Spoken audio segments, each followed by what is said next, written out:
मेरे प्यारे साथियों, आप सभी को जय भीम नमः बुद्धाय। तो साथियों, आप लोग कैसे हैं? उम्मीद करते हैं सब आप लोग अच्छे होंगे, मस्त होंगे और स्वस्थ होंगे।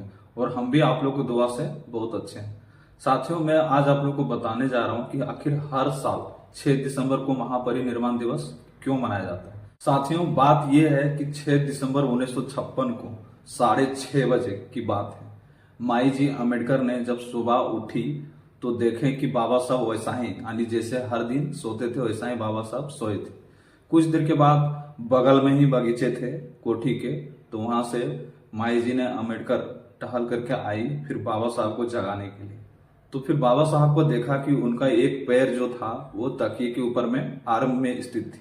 उन्होंने बाबा साहब को जगाने की कोशिश की, लेकिन उनके शरीर में कोई गति नहीं देखकर वो काफी डर गई। उन्हें मालूम हुआ कि उनके पति हमेशा के लिए गहरी नींद में सो चुके हैं। उन्हें काफी आघात सा लगा और 9:15 में रितु यानी बाबा साहब के पीए को, यानी उनके घर के काम करने वाले, उनके घर देवनगर करोलबाग जाने के लिए सुदामा यानी उनके घर में काम करने वाला के साथ गाड़ी भेज दी। सुदामा को अचानक गाड़ी के साथ में अपने घर में देखकर रतु काफी आश्चर्य हो गया कि कुछ जरूर अनहोनी हुई है। वह उसी पल गाड़ी को साथ में लेकर 26 अलीपुर रोड बाबा साहब के घर पहुंचे। तो वहां देखा तब बाबा साहब का देहांत हो चुका था। उनके दिल में काफी दर्द हुए, अंदर से टूट भी गए और रोते हुए चीख निकली कि बाबा साहब ये क्या हुआ। सारे घर में दुख का कोहरा मच गया।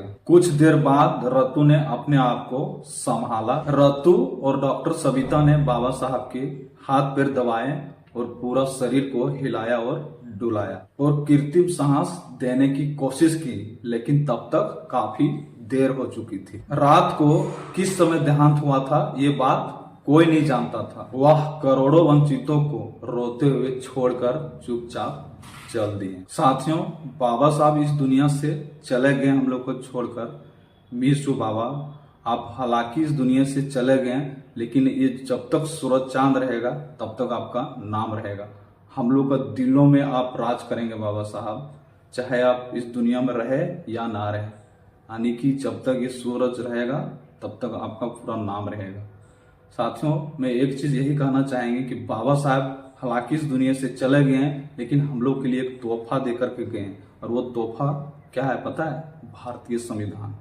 उस संविधान में हम लोग को हक और अधिकार देके गए। हम लोग पहले जानवरों को जैसा जिंदगी था, अगर बाबा साहब ना होते तो आज हम लोग इतने अच्छे से जीवन जो जी रहे हैं नहीं जीते। जानवरों से बेहतर जिंदगी होता। हालांकि हम लोग को मम्मी पापा जन्म तो देते हैं, लेकिन जिंदगी हम लोग का जानवर से भी बेहतर रहता। इसलिए सोचिए, हम लोग के लिए भगवान का स्वरूप है। लेकिन एक चीज हमको बहुत दुख होता है, आज इतने बड़े दिन है 6 दिसंबर का दिन। सोचिए कितने महान शख्स थे जो इस दुनिया से चले गए थे, जो भारत का संविधान लिखा है। जिस तरह हर त्योहार में एक छुट्टी घोषित किया जाता है, उसी तरह उस दिन भी, आज के दिन में भी छुट्टी घोषित होना चाहिए। हमारे जितने भी महापुरुष है जो ऐसा इतिहास लिख के गया है, उस दिन छुट्टी होना चाहिए। कोई छुट्टी नहीं होता है, यानी हम लोग को सिर्फ हमारे समाज के लोग ही बाबा साहब को याद कर रहे हैं, और जो उनके इतिहास को अच्छी तरह से पढ़ें वही लोग याद करते हैं। बाबा साहब अब हमेशा अमर रहेंगे। जय हिंद, जय भारत, जय संविधान।